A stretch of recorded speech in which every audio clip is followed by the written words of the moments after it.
Hey, good morning, everybody. Let's get to it. I'm going to say, like my late pastor, I'm going to squeeze a quart into a pint here. So, I am still studying in the book of John. Several things I want to share with you guys on this Tuesday. I'm thinking it's Wednesday today.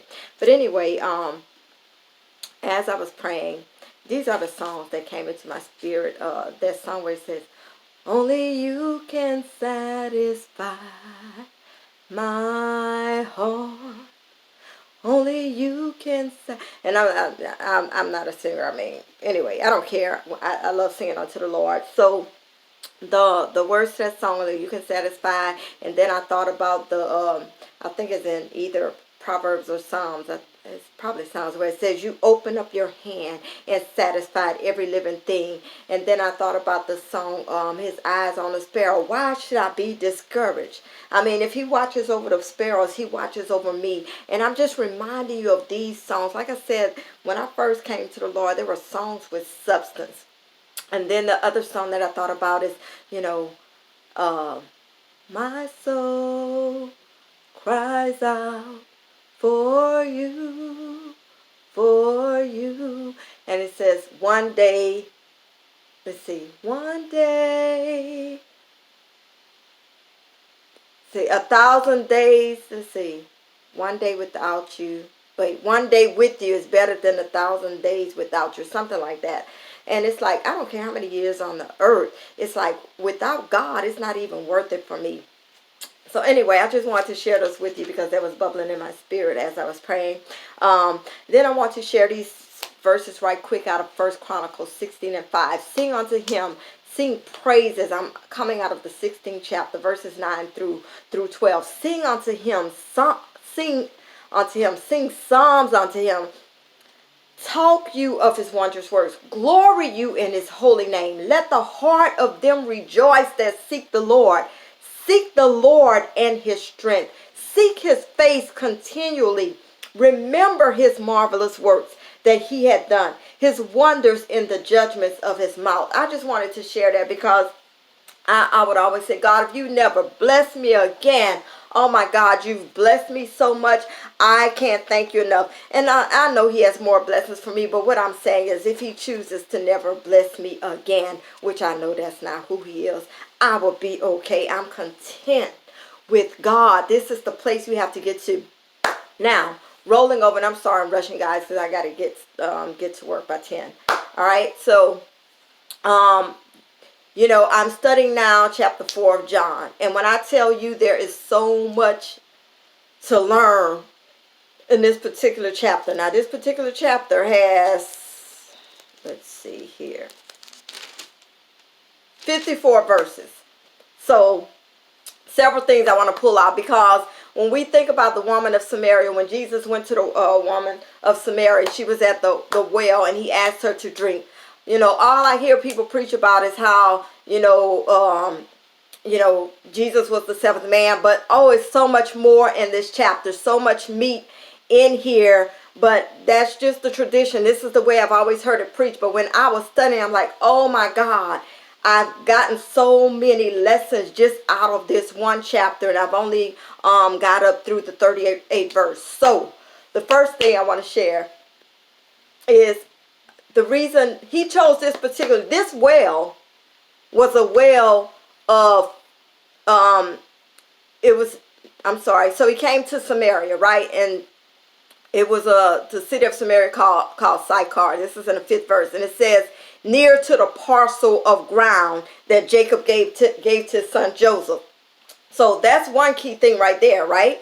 God is the God of Abraham, Isaac, and Jacob. So Jacob gave this parcel of ground to his son Joseph.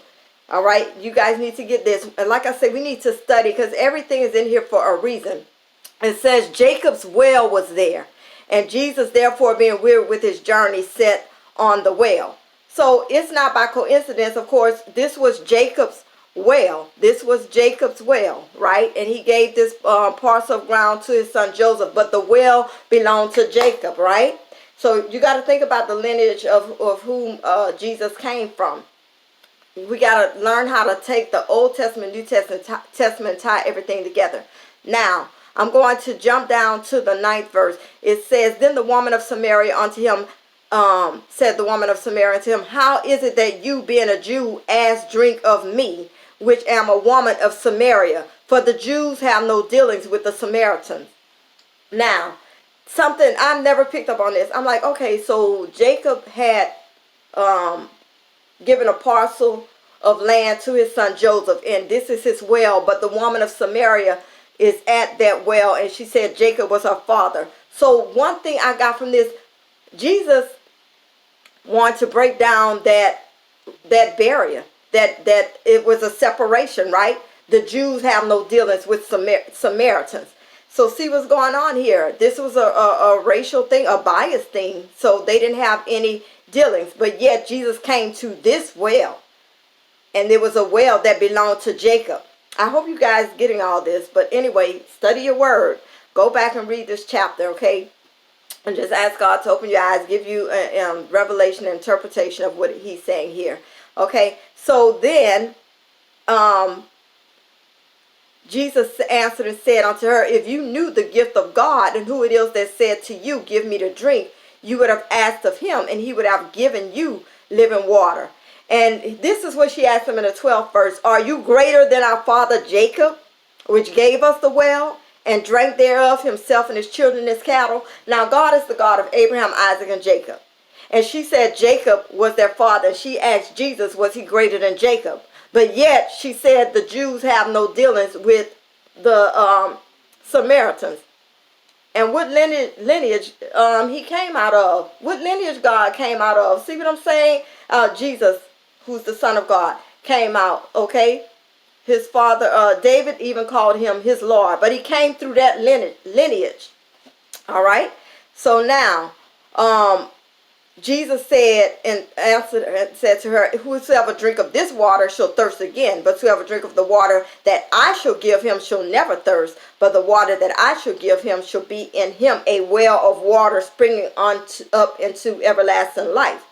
And then she said, sir, give me this water. And Jesus said, go call your husband to come hither. And she said, I have no husband. And so when Jesus said, you said right, this is what she said. Sir, I perceive you are a prophet. Our fathers worship in this mountain, and you say in Jerusalem is the place where men ought to worship. So in the 21st verse, Jesus said unto her, woman, believe me, the hour comes when you shall neither in this mountain nor yet at Jerusalem worship the Father. You worship you know not what. We know what we worship, for salvation is of the Jews.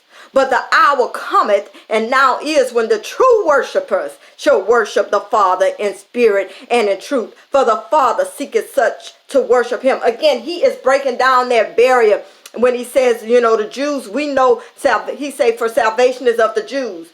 Okay? But he said the hour come, and now is. He came so anybody, it's not just the Jews, could have that privilege to worship. And that's what he's saying. God is a spirit, and they that worship him must worship in spirit and in truth. And the woman said unto him, I know that Messiah is come, which is called Christ. When he is come, he will tell us all things. And Jesus said unto her, I that speak unto you am he. And then his disciples came up. Now this woman was speaking to the Messiah and didn't know. But I love when Jesus said, they that worship him in spirit and in truth. They must worship him in spirit and in truth. And this is what I'm saying. Nobody should have to coach you or coerce you and beckon you to lift up your hand and worship the Lord. That's something that should come naturally. Nobody can teach you how to worship. You must be able to worship in spirit and in truth. And how can you do that unless you have the spirit of Christ in you? The true worshipers that worship in spirit and truth. Nobody have to tell me, lift up your hand and worship the Lord. Nobody have to tell you, let's worship. No, that's within you. What's in you is going to come out. It's going to be natural. You will know how to worship. This is not something somebody can teach you.